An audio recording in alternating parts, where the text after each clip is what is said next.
একটু খেয়াল করে শোনো, শুনেন। মার্কেটে যে যাচ্ছ আমার জন্য কি আনবে? বলো তুমি কি চাও? চাই তো অনেক কিছু, পারলে তো বলতাম পৃথিবীর সবকিছু নিয়ে আসতে, কিন্তু সেটা তো তোমার পক্ষে আনা সম্ভব না। আচ্ছা ঠিক আছে, আজকে তোমার জন্য পৃথিবীর সবকিছুই নিয়ে আসবো। এখন আল্লাহর ওয়াস্তে আমাকে একটু যেতে দাও, আমার মার্কেটে দেরি হয়ে যাচ্ছে। দাঁড়াও, তুমি যার নুন আনতে পান্তা পোড়ায়, পারো না ঠিক মতো ভরণ পোষণ দিতে, আবার পৃথিবীর সবকিছু নিয়ে আসবে? সেগুলো আছে তোমার? আচ্ছা ঠিক আছে, দুনিয়ার সবকিছু নিয়ে আসবো, আর যদি না পারি তাহলে তোমার সাথে আর আমার কোনো সম্পর্কই থাকবে না, তালাক হয়ে যাবে। আল্লাহর ওয়াস্তে আমার মাফ করো। হ্যাঁ বলেন তো, এত পেরেশানি কিসের? হুজুর, আমি আজকে মস্ত বড়টা পাপ করে ফেলেছি হুজুর। আমি বলে ফেলেছিলাম দুনিয়ার সবকিছু তার জন্য নিয়ে আসবো, আর না পারলে তালাক হয়ে যাবে। হুজুর, দুনিয়ার সবকিছু তো আমার নেওয়া সম্ভব না, তাহলে আমার বউর সাথে কি আমার তালাক হয়েছে?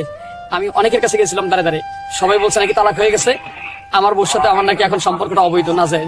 হুজুর, কোনো পথ না পাই আমি আপনার কাছে এসেছি হুজুর, আপনি আমার একটা মুক্তির উপায় বলে দেন। আমি আল্লাহরে ভয় পাই, আবার আমার স্ত্রীকে খুব ভালোবাসি। আর কোনোদিন এমন ভুল হবে না তো? জি না হুজুর, জীবনে আর কোনোদিন এমন কথা আমি ভুলে উচ্চারণ করবো না। ঠিক আছে, মার্কেটে গিয়ে কোনো লাইব্রেরি থেকে কোরআন শরীফ নিয়ে আপনার স্ত্রীর হাতে দেন। কোরআন শরীফ? হ্যাঁ, আপনি নিশ্চিন্তটা করতে পারেন। আপনি আপনার স্ত্রীকে বলছিলেন না পৃথিবীর সবকিছু তাকে না দিতে পারলে তার উপর তালাক হয়ে যাবে? তাহলে যান, পবিত্র কোরআন আপনার স্ত্রীর হাতে দেন। কোরআন এমন এক কিতাব যার ভিতরে পৃথিবীর সবকিছু আছে। আপনার স্ত্রী আপনারই থাকবে, তালাক হবে না ইনশাল্লাহ। আমি তাহলে যাই হুজুর।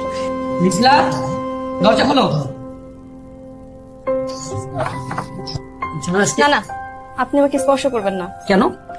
আপনি সকালে বেখেয়ালিতে যেসব কথা বলে গেছেন তাতে আপনার সাথে আমার আর কোনো সম্পর্ক নাই। শরিয়ত মোতাবেক আপনার সাথে আমার তালাক হয়ে গেছে, কারণ পুরো পৃথিবীর সবকিছু তো আপনি আমাকে এনে দিতে পারবেন না, এটা কখনোই কারো দ্বারা সম্ভব না। আমি অবশ্যই তোমাকে পুরো পৃথিবীটা এনে দেব।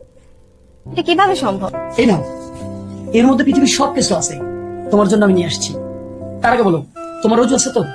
হ্যাঁ, এতক্ষণ নামাজ পড়ে মহান আল্লাহর কাছে মাপ চাচ্ছিলাম। এই নাও কোরআন শরীফ? হ্যাঁ, এটার মধ্যে পৃথিবীর সমস্ত সমাধান আছে। দুনিয়ার শুরু থেকে শেষ পর্যন্ত, সৃষ্টি থেকে কিয়ামত পর্যন্ত, মানুষের জীবন থেকে মরণ পর্যন্ত যা কিছু লাগবে দুনিয়ার সবকিছু এই কোরআনে আছে। হ্যাঁ তাই তো, কিন্তু এই সমাধান আপনি কোথায় পেলেন? আমি সারাটা দিন খুব পেরেশানিতে ছিলাম আমাদের মসজিদের খতিব সাহেবের কাছে। তিনিই বলেছেন কোরআনই একমাত্র সমাধান। যে কথা আমরা বলেছি এর আর কোনো উপায় ছিল না। দেখছো না, কোরআন শরীফের শুরুতে বিসমিল্লাহির রহমানির রহিম, বিসমিল্লাহর বা, আর একদম শেষে হচ্ছে মিনাল জিন্নাতি ওয়ান নাস, নাসের সিন।